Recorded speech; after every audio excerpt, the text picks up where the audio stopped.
Coucou, bienvenue dans ce nouveau vlog. Je sais pas si tu vois, il y a aussi de ce côté, regarde le petit écureuil, il est trop chou. Je me suis fait un petit café après mon petit déj / dîner. Il est déjà 12h30, je pense, quelque chose comme ça.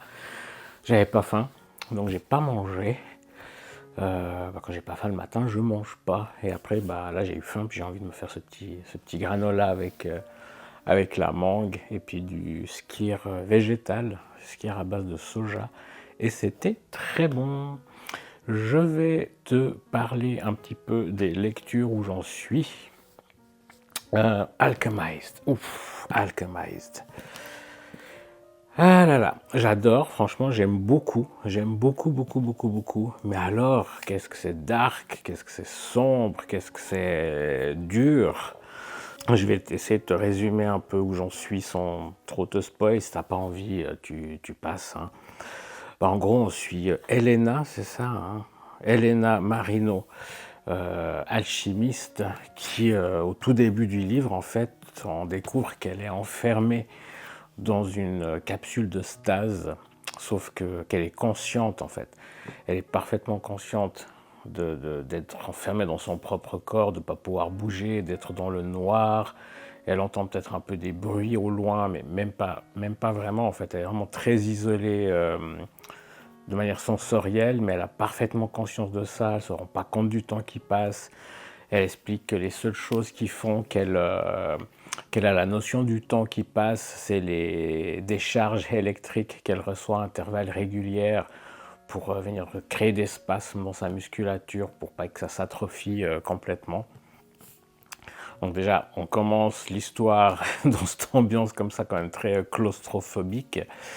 Et puis du coup, il y a des employés de ce centre où les personnes sont mises en stase qui viennent régulièrement, parce que bah, les personnes décèdent. Ah oui, et puis du coup, bah, l'histoire commence. En fait, c'est une...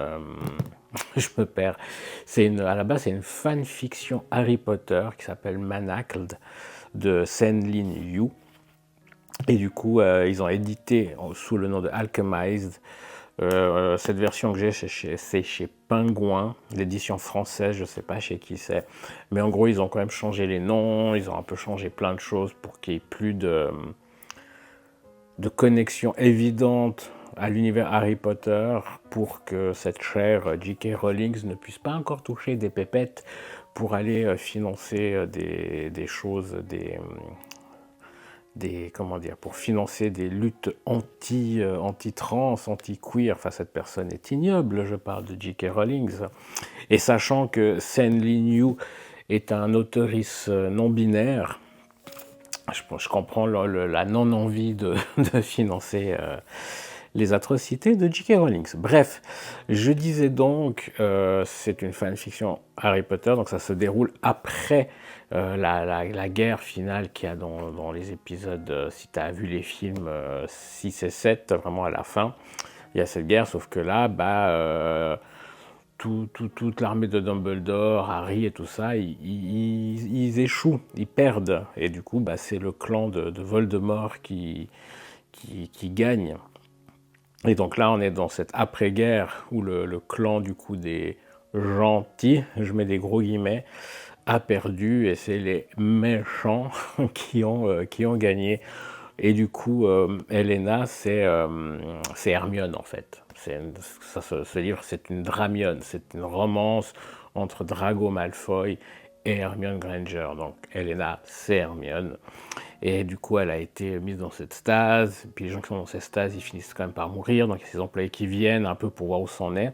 Et là, il y a un des employés qui se rend compte en fait qu'elle est vivante et qu'elle est consciente surtout. Et du coup, ça le fait paniquer. Ils vont pour la sortir, elle se débat un peu. Et du coup, elle finit par se retrouver dans ce centre, qui était en fait l'ancienne école d'alchimie, qu'on peut comprendre que c'était Poudlard en fait. Et du coup, elle se retrouve un peu examinée par une médecin un peu froide, un peu bizarre. Et du coup, il commence à l'examiner, elle lui pose des questions, parce qu'en fait, Helena a perdu la mémoire, et on ne sait pas trop au début pourquoi elle a perdu la mémoire, et qui l'a fait surtout. Mais en tout cas, voilà, elle est examinée, on lui pose plein de questions, elle n'arrive pas à répondre, puis elle finit petit à petit à retrouver un peu de force, un peu de conscience pour arriver du coup à articuler 2-3 mots. On finit par l'envoyer chez quelqu'un qui va faire de la... je ne sais plus c'est quoi le nom exact, mais en gros, ce qu'ils essayent de faire, c'est d'aller réanimer sa mémoire, retrouver sa mémoire pour savoir ce que la résistance cache ils les appellent comment là, les Undying en anglais, donc ça doit dire les immortels. Je pense du coup c'est les mange-morts.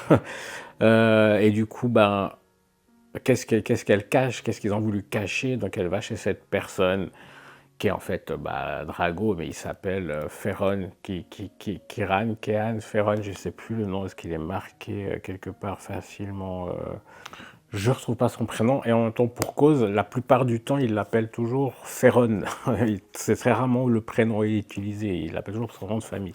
Bref, elle est envoyée chez cette personne. Avant ça, il y a un médecin un peu chelou, un autre, qui est venu lui faire un truc dans les poignets, mais de manière chirurgicale, et c'est décrit, donc c'est assez...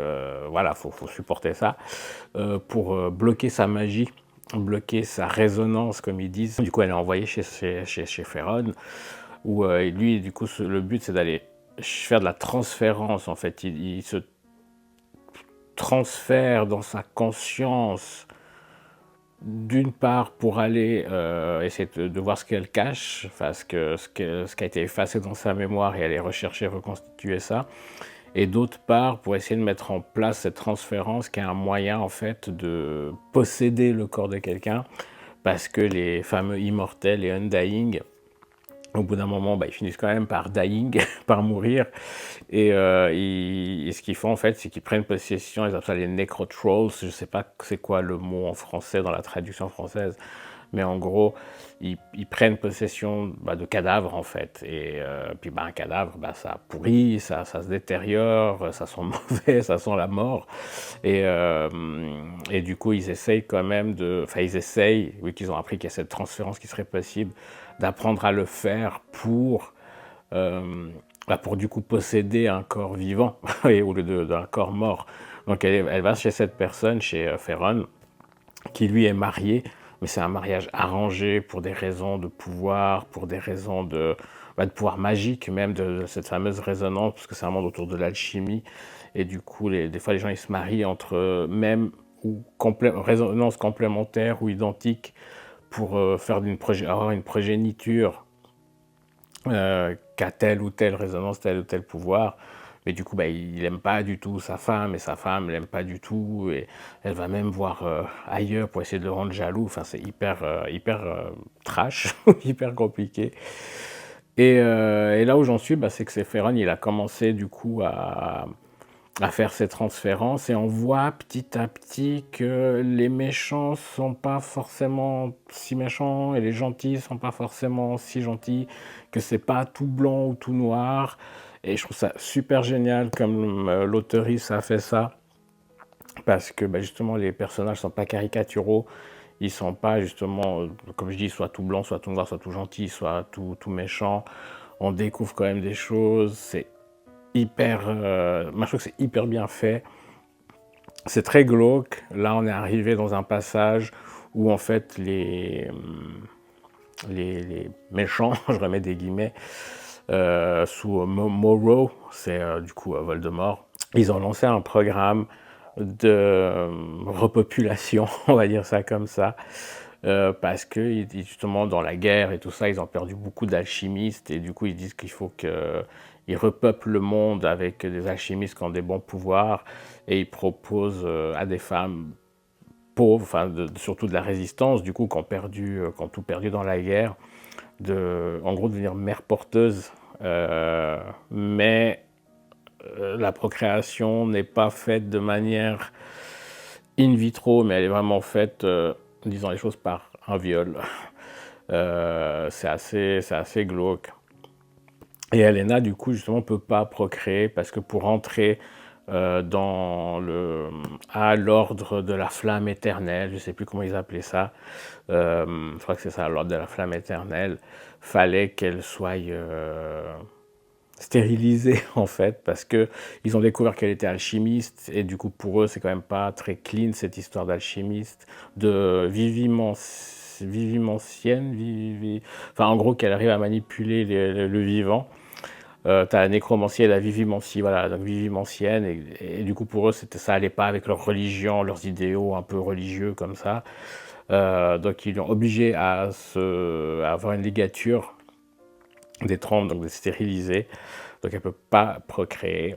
Sauf que la gentille doctoresse là, qui la suit depuis le début et qui va un peu faire des manipulations sur elle, a fait en sorte qu'elle redevienne fertile.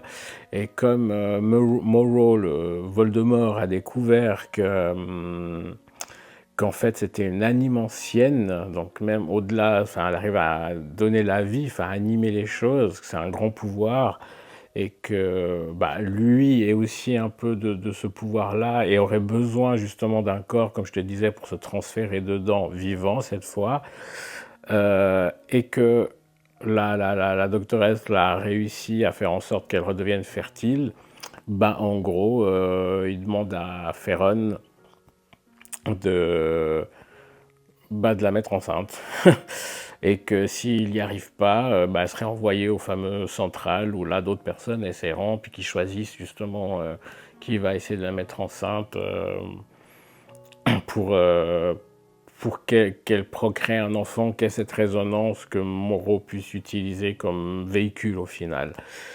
Et c'est là que j'en suis, ça s'est passé et c'est très complexe parce que du coup, Ferron le fait, mais on a l'impression de comprendre après, enfin, que lui aussi, d'une certaine manière, était forcé dans cet acte-là et que ça le dégoûte d'avoir fait ça, parce que genre juste après, il va aux toilettes et il vomit et il se barre, il est pas bien et on sait pas trop et c'est hyper complexe, quoi. C'est vraiment hyper complexe et c'est très lourd. C'est très très très très lourd. D'ailleurs, je pense que je vais mettre un time code et puis un trigger warning. Donc voilà, c'est très lourd, c'est très violent, c'est très dark, mais en même temps c'est super bien écrit et ça a un côté page turner, hein, ça a un côté encore lire un chapitre de plus et ouais, même si c'est dark comme ça, j'aime beaucoup ma lecture, donc c'est un gros livre, ça va me prendre du temps. Puis comme je te dis, bah, c'est dur, c'est lourd, et donc il y a des moments où j'arrête en fait, parce que ça devient too much. Donc ouais, déjà un gros blabla là-dessus.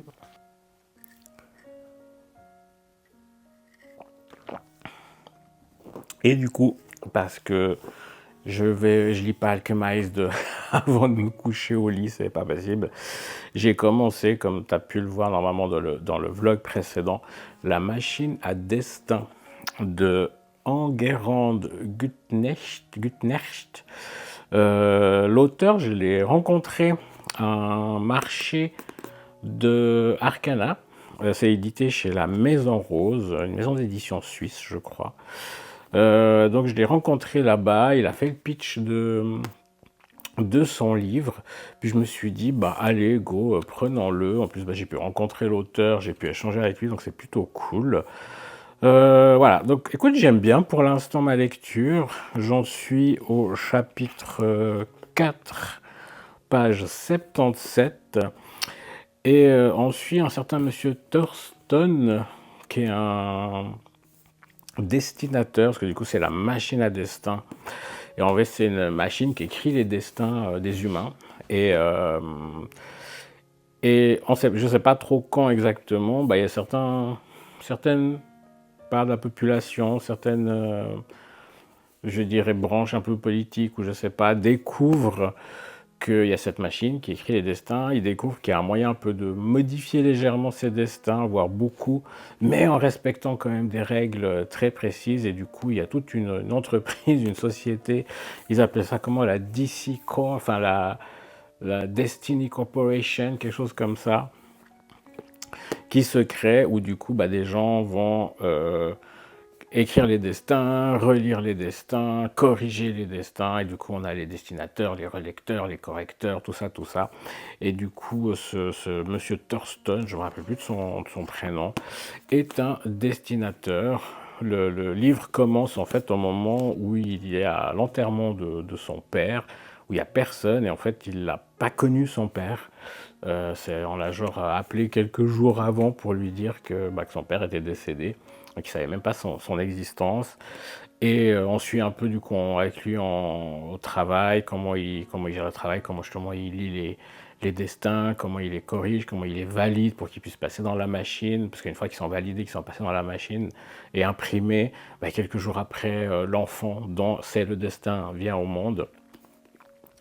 Et voilà, donc on suit un peu tout ça. Et puis finalement, là où j'en suis, il y a un turning point. C'est qu'il y a aussi une frange de cette société où ils vont plutôt être des... Ah, j'ai plus le terme. Mais en fait, ils mettent en action des choses pour pousser ou ralentir un destin selon les besoins de l'humanité. C'est très... il y a un fond un peu politique derrière, je trouve. Ou critique du monde, de la politique et du monde dans lequel on vit ici. Mais du coup, il découvre que le destin de Thurston n'est pas son destin. Enfin, il y a un truc qui cloche. et il commence un peu à enquêter et il se rend compte qu'en fait, bah, la copie de la feuille de son destin qu'ils ont reçue, bah, est fausse, c'est un faux. Quelqu'un qui a réussi à faire un faux, qui a transmis un faux et du coup, bah, est-ce que c'est vraiment lui? Est-ce qu'il est au courant? Est-ce qu'il y a eu un échange? Est-ce que c'est de l'espionnage? Je ne sais pas encore où j'en suis pour l'instant. Mais écoute, ça me prend pas mal et j'aime bien. Franchement, j'aime bien. Donc voilà pour mes lectures du moment.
te retrouve pour un haul. J'ai déjà préouvert le carton, histoire d'éviter un peu les bruits.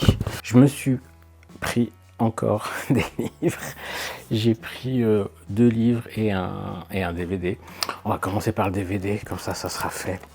J'ai pris un vieux film. J'ai pris Beautiful Thing. C'est un film, mais je crois des années 1997, quelque chose comme ça, j'avais vu. Je l'ai vu, j'avais, je pense, 18 ans par là autour. C'est un film britannique dans mes souvenirs. Et c'est une romance entre ces 2 ados, une romance gay, 2 ados qui se découvrent gays, qui découvrent cette attirance l'un envers l'autre et qui explorent ça. Si tu as vu, et je pense que tu connais la série Heartstopper, Nick et Charlie, cette romance adolescente trop cute, dans mes souvenirs c'était ça, mais avant l'heure du coup. Et voilà, j'ai vu qu'à la Fnac on pouvait le trouver, et du coup, comme on ne trouve pas sur les plateformes, je me suis fait plaisir, je l'ai pris en DVD. Je me réjouis de le revisionner et de le faire voir à Quentin. Je lui en ai parlé, il aimerait bien le voir, donc on va regarder ça ensemble.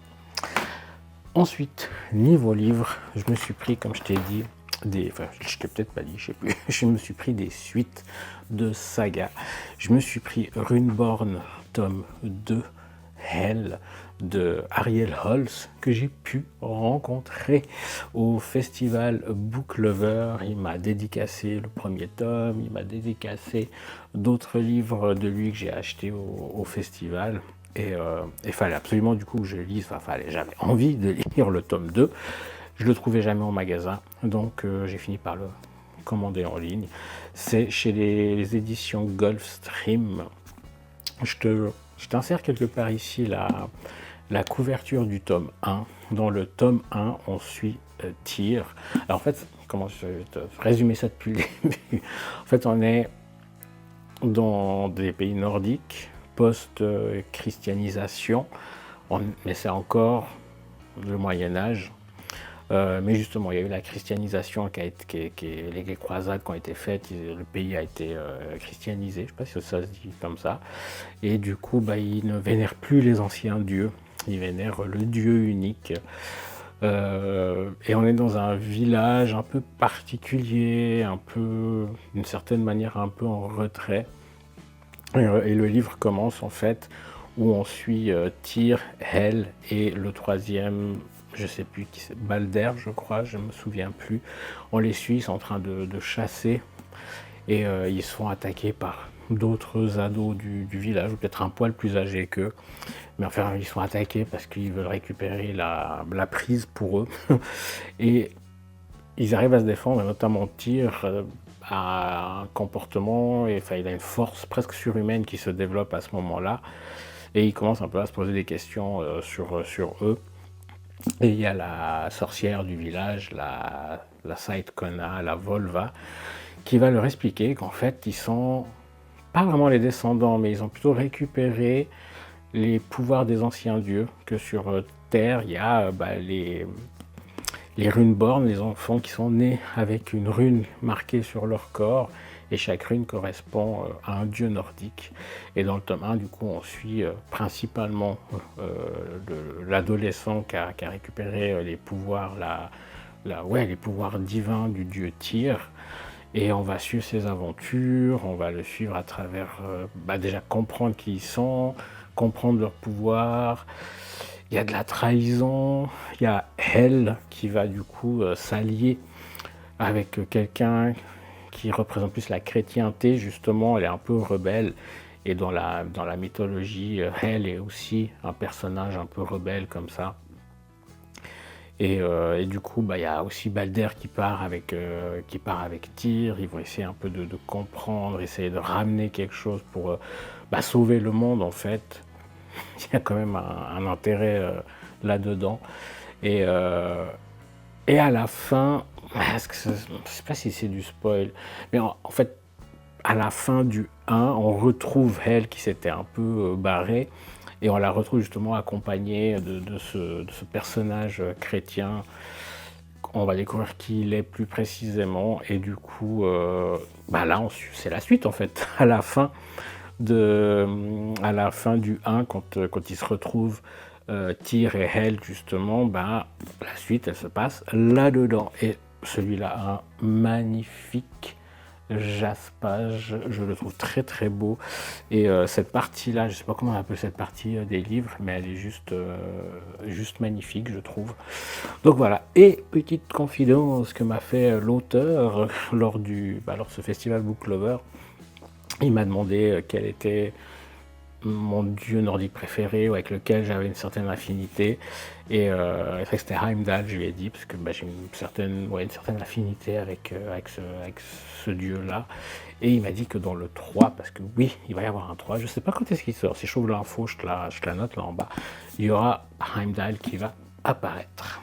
Et je me suis pris également une suite de saga, c'est la saga Les Héritiers d'Alanta de Tavia Lark. Et le deuxième tome, c'est la Symphonie des Cendres, et c'est du coup la suite du Prince et l'Assassin. Je t'insère également la couverture quelque part, mais c'est pas tout à fait une suite, parce qu'en fait dans le Prince et l'Assassin, on va suivre deux personnages, on va suivre Whisper, qui est l'assassin, et le prince Julien.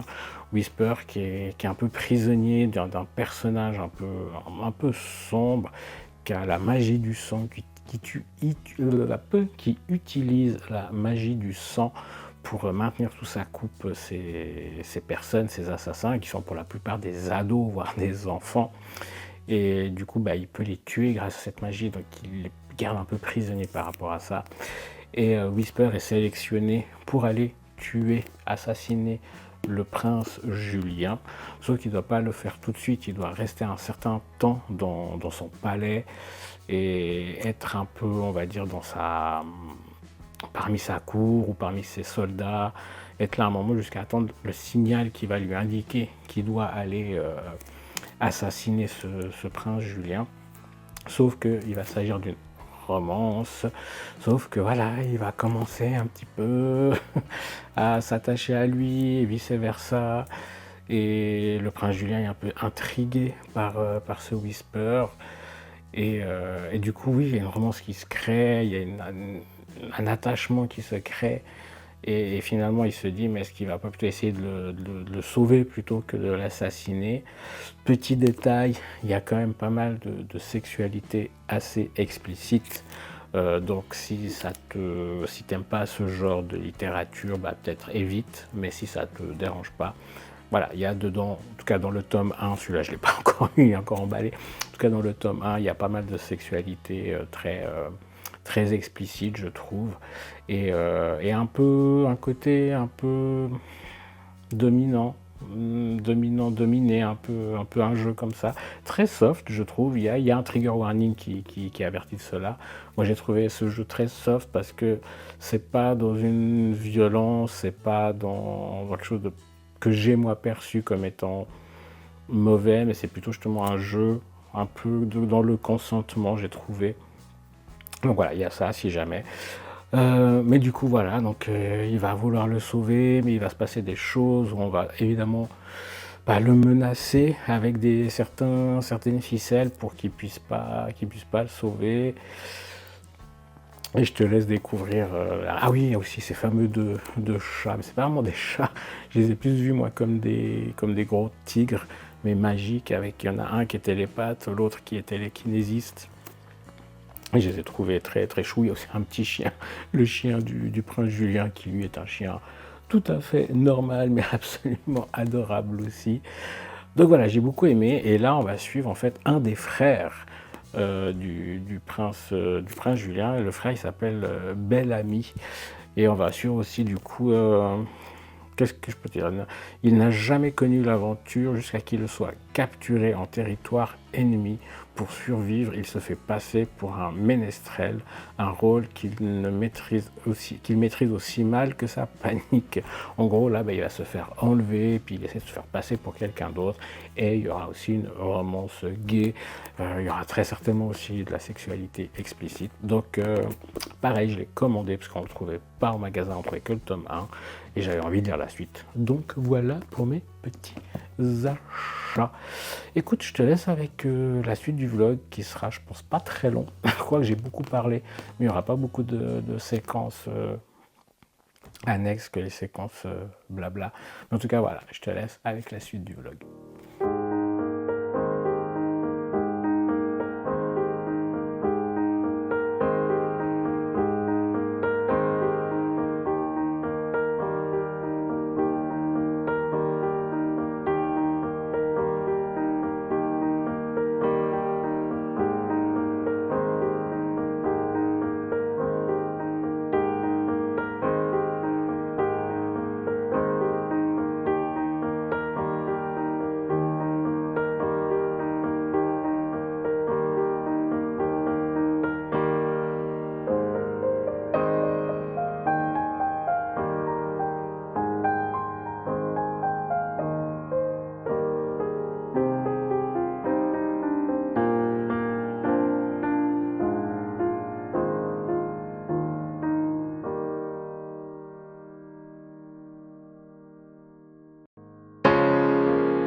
Je pensais que ça allait être une vidéo courte et nous sommes de nouveau sur un vlog d'1 heure. Oups! En tout cas, bah, si t'es arrivé jusque-là, jusqu'à la fin, bravo à toi. T'as été courageux ex. Et on va aller avec un emoji livre, parce que j'ai pas mal parlé de livres dans cette vidéo. Donc si t'as été jusque-là, bah, je t'invite, si t'as envie, à laisser en commentaire un emoji livre. Encore une fois, vraiment, merci beaucoup si t'as regardé jusqu'ici. Et du coup, bah, n'hésite pas à laisser un petit like, n'hésite pas à t'abonner aussi, ça me fera très plaisir. Et puis évidemment, bah, ça va m'aider à développer la chaîne, ça va aider à faire que les algorithmes de YouTube mettent un peu plus en avant mes vidéos. Et puis tu peux me rejoindre aussi sur Instagram, tu as toutes les infos dans la barre de description. Et n'hésite pas à venir faire un tour sur ma boutique en ligne. Pour l'instant, il y a 2 marque-pages et le pack de fond d'écran. Mais dès que j'ai un peu plus d'énergie, j'espère cette semaine, là où je fais ce montage, de te mettre d'autres articles. J'ai fait quelques stickers, donc je vais essayer de te les montrer, les mettre aussi là-dessus. Donc voilà, je te fais des gros bisous s'ils sont consentis. Et oui, puis cette vidéo est sortie un peu plus tard que d'habitude, hein. Pas beaucoup d'énergie, je fais ce que je peux. Et puis on se retrouve du coup dans la prochaine vidéo. Ciao ciao.